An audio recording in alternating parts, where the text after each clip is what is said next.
Dès l'enfance, Célestin refuse d'entrer dans les voies qu'on lui trace. Il ne sera ni agriculteur comme ses parents, ni boucher comme son parrain. Il rêve d'aventure et à 14 ans, il quitte Montferrat pour Paris. Quasiment adopté par un couple sans enfants, il y vit de petits boulots jusqu'à 18 ans. C'est alors, en 1907, qu'il s'engage dans l'armée, part pour l'Algérie, puis fait la campagne du Maroc. Atteint de paludisme, il revient en France et va de garnison en garnison. À Toulon, il fait la connaissance de Louis Carlin, qui l'initie à l'aviation. Son premier vol l'enthousiasme et il obtient son brevet de pilote. Revenu à la vie civile en 1913, il est engagé par Louis Blériot comme pilote d'essai.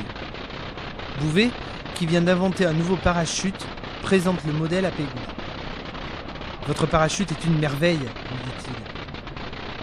Je tiens à l'expérimenter le plus tôt possible. » Il saute de son vieil avion en plein vol et celui-ci s'écrase au sol après une série de loopings que Pégou, émerveillé, décide de reproduire aux commandes d'un autre avion. Ne reculant devant aucune audace, il devient un as des acrobaties aériennes. Il est invité à Moscou par le tsar, à Bucarest par le roi, à Londres puis à Berlin où 600 000 personnes se déplacent pour le voir évoluer. Les États-Unis l'appellent. C'est la gloire. Mais la guerre éclate. Pégou s'engage aussitôt. Il est affecté à l'escadrille HF-7 stationnée à Verdun.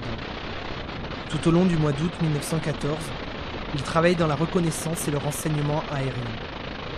Un jour, il pénètre jusqu'à 300 km de profondeur dans l'espace aérien allemand. Le ministre des Armées le félicite. Le 31 août 1915, au matin, l'alerte retentit. Un avion allemand se dirige sur Belfort. Sans attendre les ordres, Pégou décolle et se porte au devant de l'aviatique allemand. Le combat s'engage. Frappé d'une balle en plein cœur, Pégou s'écrase au sol. Des funérailles quasi nationales lui sont faites, le 3 septembre 1915 à Belfort.